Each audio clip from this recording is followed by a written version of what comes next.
Take care of you.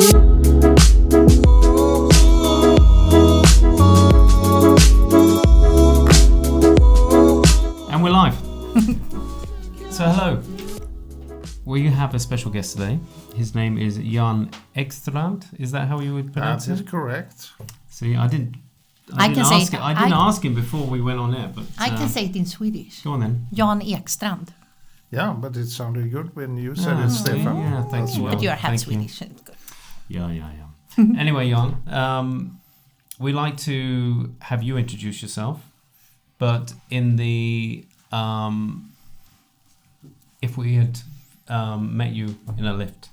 In our lift. In our lift. So you're traveling up to the 16th floor. We've never met you before, and you give us like an elevator pitch on who you are. Well, I would say my name is Jan Ekstrand and I am a football doctor. And at present I'm the Chief Medical Officer at Aspetar, the world famous sports medicine hospital here in Qatar. Bang. Bang, and we are where's the timer? Well, I was like, this is the problem. When you take on people, you know, they have a responsibility and they have a role to do. And, you know, with Anne, you give her a responsibility, she does it for a couple of weeks and then she forgets about it. My thing was... All I asked her was to have the timer for 15 seconds. But please, you know what happened last time we did it? So I'm not so good with technology. So I was like, okay, I'm ready. And then the alarm went off. So you were like, bing, bing, bing. And then you were angry that... Yeah, I think that was called operator error. Yeah, okay. Anyway, Jan, that's fantastic. Welcome. Thank you. So I'm curious. Did you always want to be a professional footballer? No, I'll tell you the background. I really wanted to be a professional footballer. I'm born in the countryside in Sweden, and you know, there were only a few sports which you could participate in. We didn't have any tennis courts or things like that, but we had a football court, and my dream as a boy was to be a football player. Yeah. And I was very much encouraged by my father. However, when I was 10, my father died suddenly. He was okay in the morning. I remember we were playing before I went to school, but when I returned home, he had passed away. And but he had already bought a present for my birthday 2 weeks later. It was a football. And that football became my life partner, my first love. And wow. I had it even in bed, and I played with it, and I really wanted to be a football player. So my dream was to be selected for the Swedish national team. But I wasn't good enough. So I had to change my dreams. So I said, well, if I want to be in the Swedish football national team, the easiest position is probably to be a doctor. So I decided to become a football doctor, and that's where I am today. And what a story. Do you still have the football? Absolutely, at home, yes. Wow. Oh, you have that one. No, not that one. I was going to say. No, are you in tears, Nelly? Yeah. What a beautiful story. So sad, but also very beautiful that your dad, And eventually, my dream came true because I was selected for the national team as a doctor. As a doctor. So I was in the 80s and 90s, I was a doctor for more than 100 matches, and I loved that.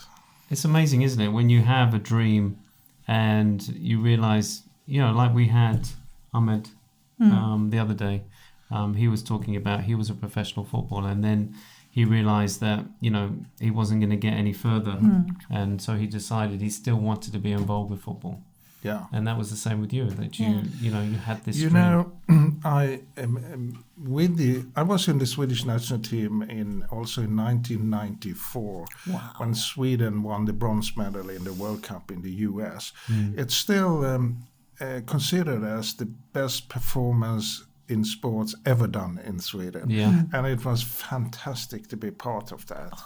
And a fantastic experience. And we returned to Stockholm. There there were people around the streets, and there were 30,000 people I was there. cheering. You Cheering, were there? yeah, I You was. were there. 94, I was And people 21. remember that because also that summer was a beautiful Swedish summer. Yeah. It seldom is.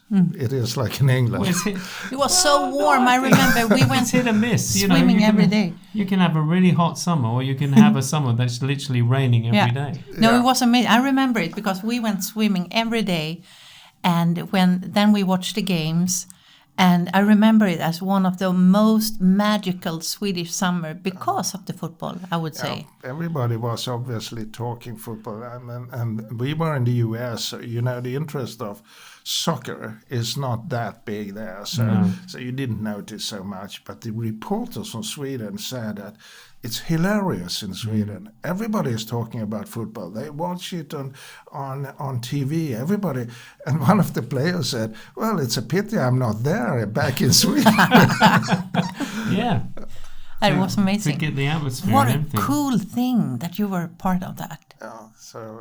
But why did you choose to become a doctor? What was it that, you know, you could have become a, I don't know, like a masseur or, you know, physiotherapist?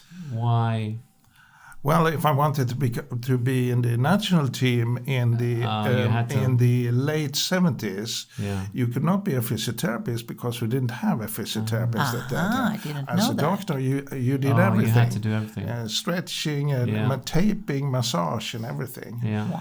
And the special with that was whatever you do manual with people, with players and so on, they confide to you. So they told about their private life, their families, their problems with girls and things like that, which people obviously do when you are manual with them. Absolutely. All women know that because they go to the hairdressers and everybody Oh, talks yeah, the about their chit chat life. and everything. Yeah. They get the whole life story, isn't it? Yeah.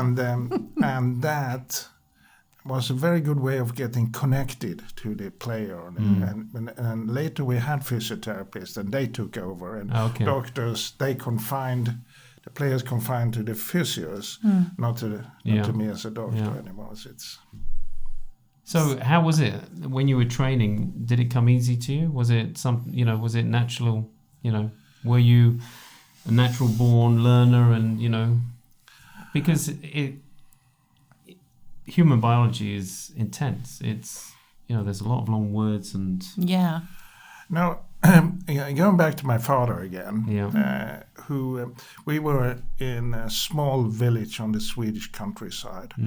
And he wanted to always to study, but he had to work in his father's company and so on. So he always told me, if you want to get out of this small village, you have to study. Yeah. So that was I was very much focused on studying. And I remember the only time when my father really sort of clapped my shoulders or said a positive thing was when I was good in school or good in sports. So that is how you sort of develop people. That's the same as you do with dogs or animals. If you give them food for a certain action, absolutely, they do they even will more. be Yeah. Yeah, you're right.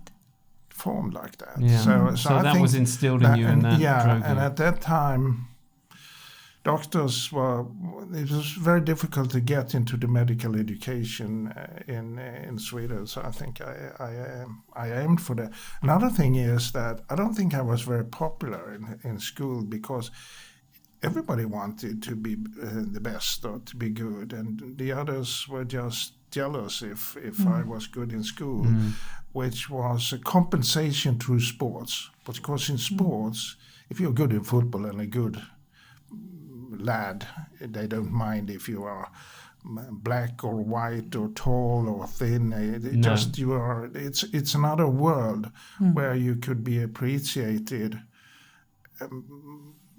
Just being participating, Yeah, and absolutely. that is why football is an international peacemaker because it makes people come together. Yeah. They don't mind if they're black and white or No. white or. It breaks down barriers. Yeah, it does. It brings every culture together. It brings every, the poor, rich, everyone. It just, Yeah.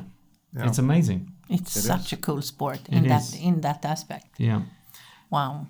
So, okay, you studied to be a doctor, but how did you get yourself onto the Swedish team? Was that a journey in itself?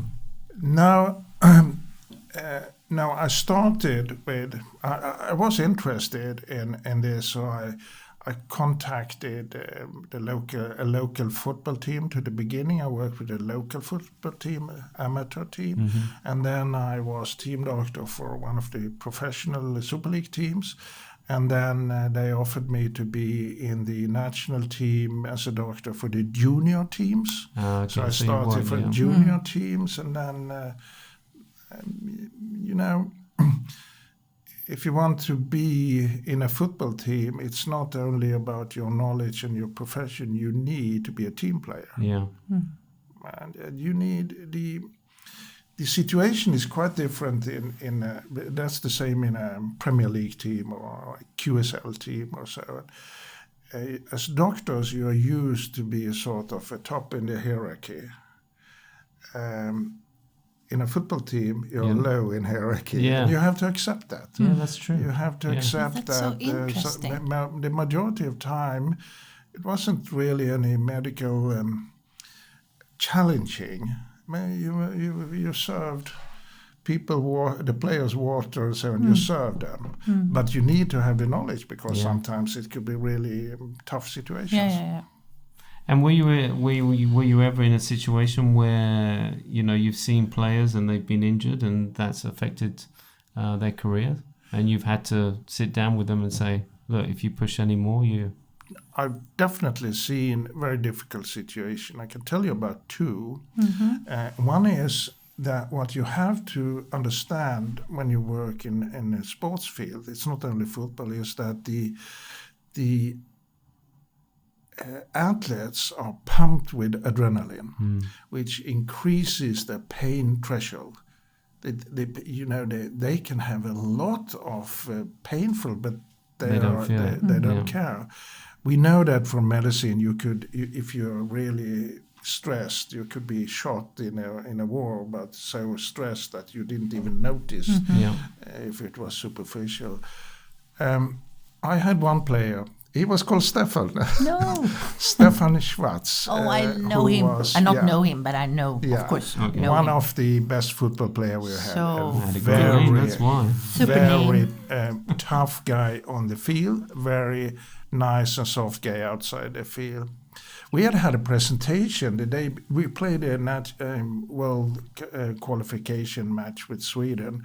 We had a presentation the day before by our physiotherapist, who had been listening to a lecture from a psychologist who said it's always too early to give up. And I thought that was, I don't know the English word, I thought that was useless sentence or something. Mumbo jumbo. Yeah. Okay. Yeah. But he had that presentation, and at the match, this player, Stefan, he had a kick on his leg, so he has a total fracture of his tibia, which is really a severe injury. He was absent for 6 months after. Wow. He went out, and I examined him, and he had some pain when I palpated, and I said, you need to get off. But the player, he said, I remember the physiotherapist, it's always too early to give up. So he played for 5 minutes in a world qualification match with a fractured tibia. Wow. You can never do. And afterwards, when the adrenaline was low, I bet he was he in must a have serious cried. pain. Poor Stefan. Wow. What happened in a game? Did you qualify for the I don't game? remember the game. I just remember the injury. Of course, because you're a doctor. That is. I'm curious. As a doctor, as you said before, you're close to these players, but also you're hearing their problems. within sport, has it become more? Because I remember when Glenn Hoddle was the manager for the England team, and he was very much focused on the mental aspect of the game. Have you seen that change? Over the years, that it's very much about your mental attitude. It's your rather than physical. Because you could be physically fit, but you can be not in the right frame of mind. That question is spot on. And the reason is that the traditional way of preventing injuries is to give the athlete a training program. For example, strengthen your leg muscles, improve your coordination, and increase your flexibility, and so on. That has been shown to be very effective with amateur players and youth players. Many studies showing that. However, we use that. We do this. I'm leading a injury study for UEFA with the Champions League, best Champions League teams in Europe since 19 years. We follow the injury rate. And for the first 10 years, we didn't see any decrease of injury rate, even if they did these traditional preventive programs. Yeah. The injury risk increased, in fact. What we then did was we gathered all the doctors for all the best Champions League teams in Europe and asked them, you working 24/7 with the best teams and the best players in the world, what do you think are the most important factor for preventing injuries or causing injuries, injury factors?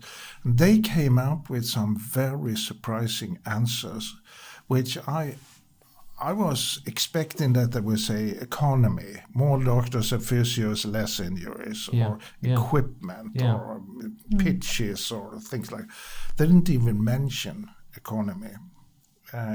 They said 4 things. The first thing they said is leadership, coaches. Coaches are the most important persons for the injury situation in a professional football club, because their behavior and their leadership style is vital. The second thing they said, it's load. How many matches you play, how many trainings, the intensity. The third was communication within the club. How do you communicate? And the fourth was well-being. And that is factors outside the pitch. Do you sleep well? Do you have any friends? How is your relation with girlfriends and wife and children? The amazing thing was those factors were very little studied. So we started to do research about all 4. And it reminded me that those are the same factors as in any working situation. Absolutely. Maybe even here. Absolutely. The leadership style of the boss, the communication within the working place, the load. If you work too much, you get burnout. If you go too little, you get bored. And the outside, the well-being, we are all affected if we quarrel with our girlfriends or wives or our husbands. Happy wife, happy life. Absolutely. And for example, in football, you're talking about the mental thing. In football, a very important thing is focus. You need to be focused all the time, because otherwise you get tackled. But if you arrive to a training and you have had a quarrel with your girlfriend in the morning, you are really angry and you are sad, and and then you think of that, and then you get tackled and you get an injury. So this is a paradigm shift. A professional football club is like any working place. Human beings. The mental factor is, we have done studies and found a correlation with injuries with all these 4 factors. We don't know which is more important, but that is... well, I think all of them. That is a new paradigm. I think also because without the one, I mean, all 4 of them are absolutely as important as each other. Because we are, as you say, we are just humans. And we need to function, right? Yeah. And when did this shift happen? When did That is so they... interesting. We did this analysis in 2012 or 2013 when we had a meeting in Porto, in Portugal.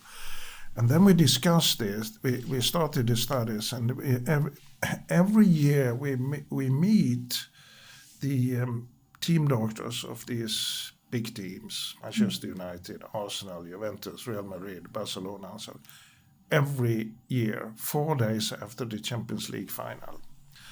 And we discussed this, and they are so interested in these things. And we discuss how to get in good contact with the managers, how to increase cooperation, and how to sleep better. How much sleep do we need? And they are really very professional in those things. I visited clubs where they had different lights in the locker room before the training and after the training. Before the training, I think it to should keep be them red energized. or something. You get more adrenaline. Yeah. Afterwards, you should calm down. There were rules in clubs where they said where they did a sleeping analysis of the player, and then gave them a paper telling them this is the result, and they were advised, for example, I saw some results. Some of the young players, one of the most famous 18-year-old, started to go to sleep 1:30 in the morning or something, and slept only 7 hours. And he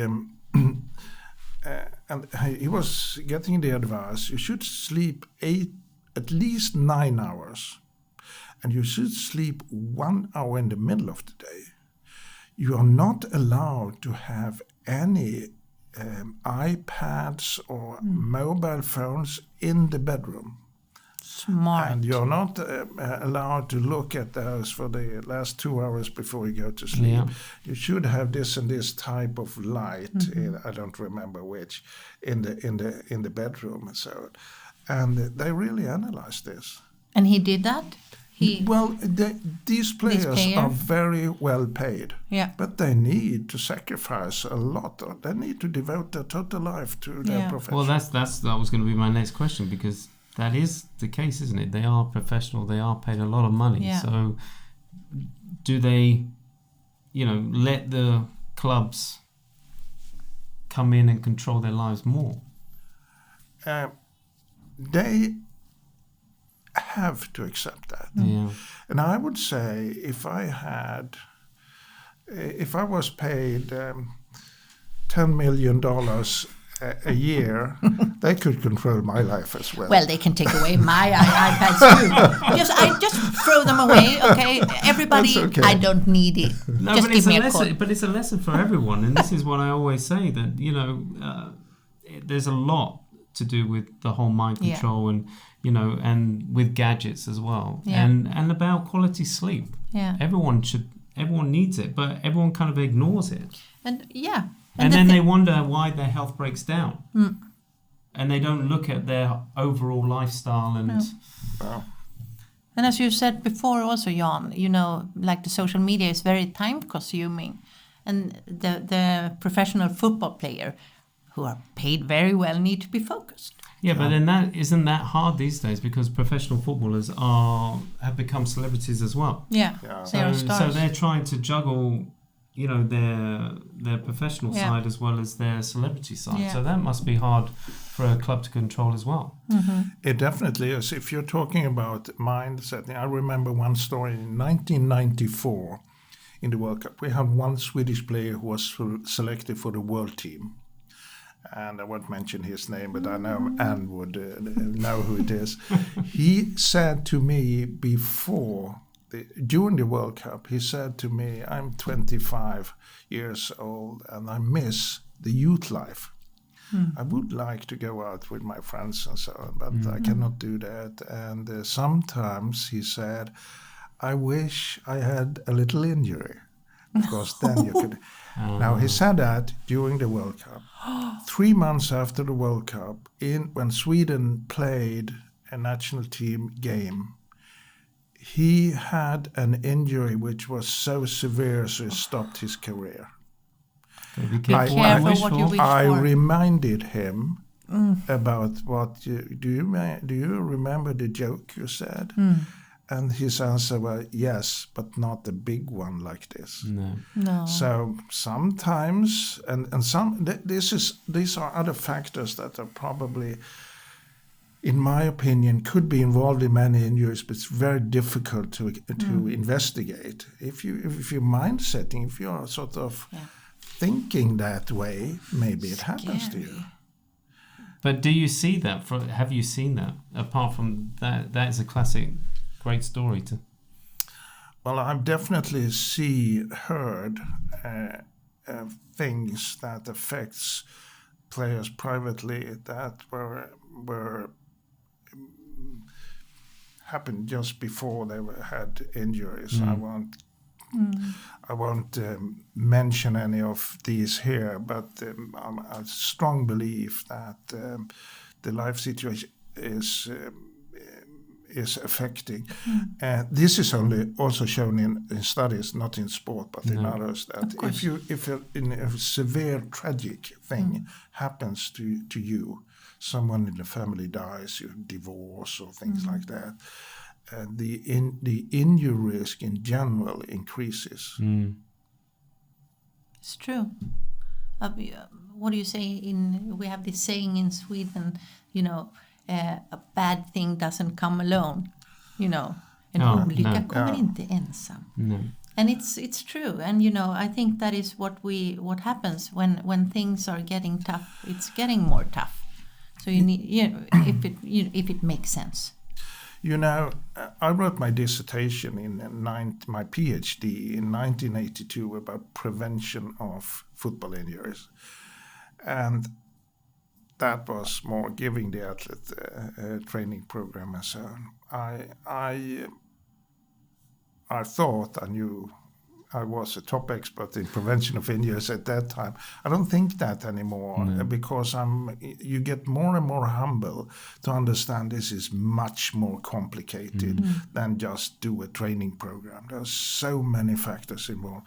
And I think you are right, Stefan, that the mental factors are probably much more important than we think and very little investigated. Yeah. Wow. So let's go to present day, because we've talked about your vast past and your experiences. So interesting, everything. What are you here doing in Qatar? Well, I am since 1 year the chief medical officer of Aspetar. Aspetar is one of the world-leading sports medicine hospitals. It has 900 people, staff, and it has all facilities and so on. Wow. And I don't know, but I think I was approached because I'm a football doctor, and there is a World Cup coming up here, and I was really amazing is that Qatar has won the Asian Championship, Japan, South Korea, and so on. Amazing. Yeah. It is so impressive. That was like the Manchester, with Beckham, and they had come up through the training. Yeah, through the academy. Absolutely, and that's why they, gelled and played very well together. So for me, the vision of Aspetar is to become a global leader in sports medicine, which they really are already. But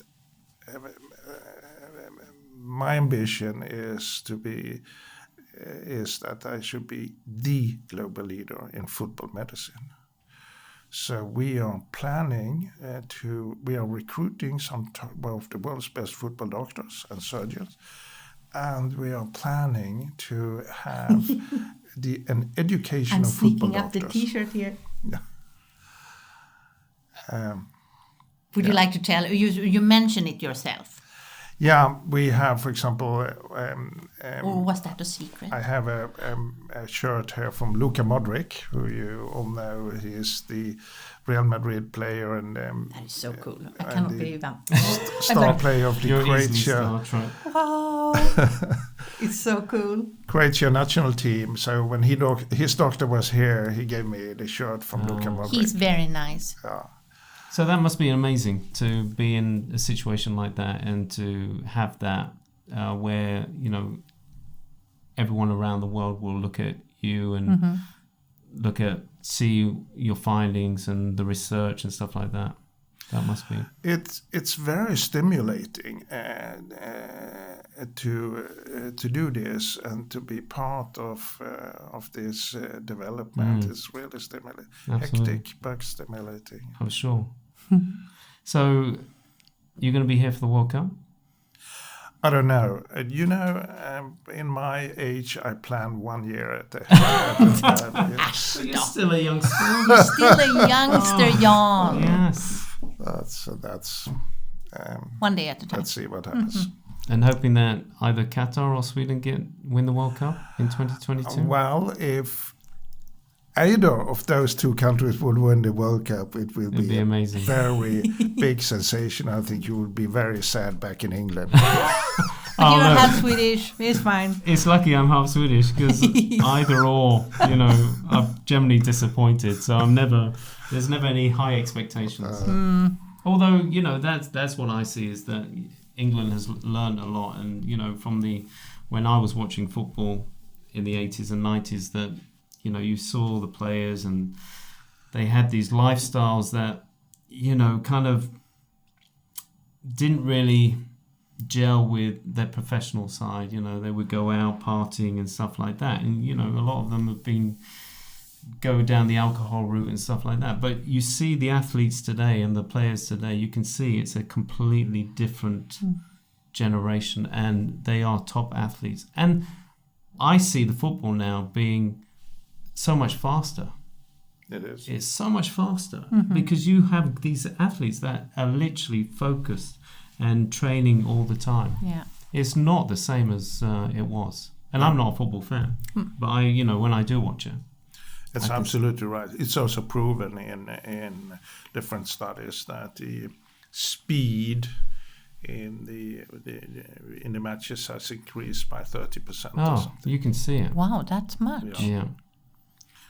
And the skill level as well. A lot of them. You know, normally you would rely on a couple, but now a lot of them have got a lot of good skill.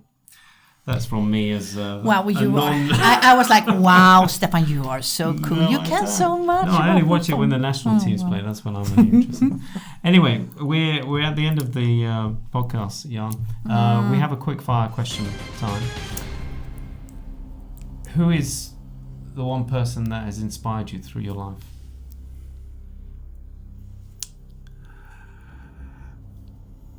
I think I've talked about my father, but I think actually it's my mother who inspired me because, my father died when I was 10, but my mother lived a long life and she was very supportive and she had visions, which might be... not everybody has that in a family. Sometimes people want to stay in the same environment and so, but she had a vision. You should do something else. You should try to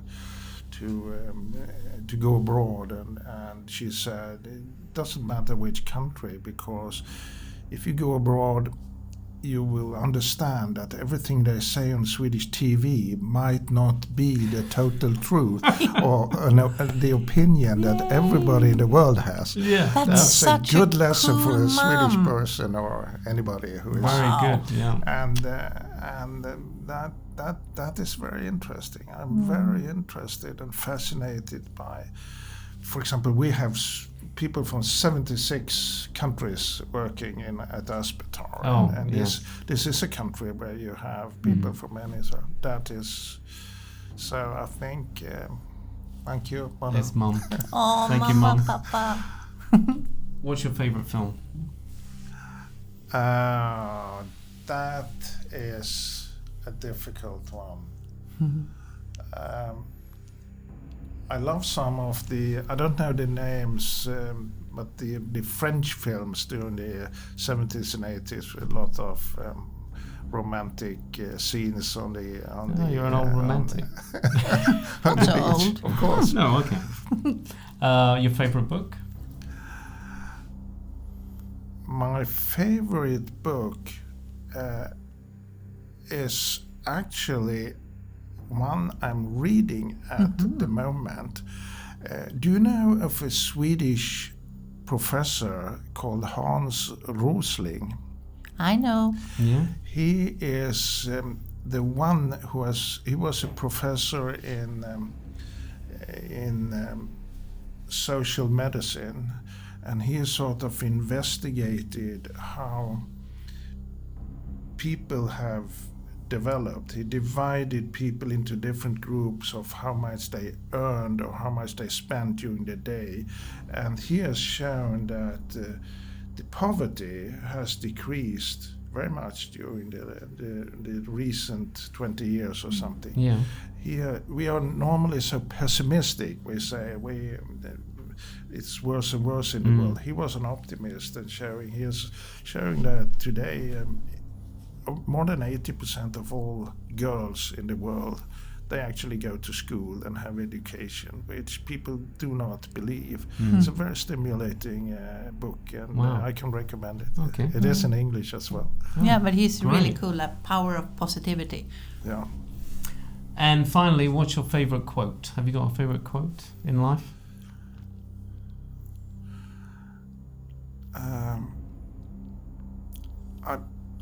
I have a quote which I have had in my dissertation, my PhD, always striving for better quality. That is what Nice. I've tried to live up to. Nice. I have. And do you want to do your I last have question now, a slowly? little question. What makes your heart sing? What makes you happy? What are you grateful for? You know, still, at my age, you're happy when you're healthy. When I was 20, you took it for natural that you had health. Now I wake up every morning and read the paper. If I'm not there in the funeral things, I make some tea.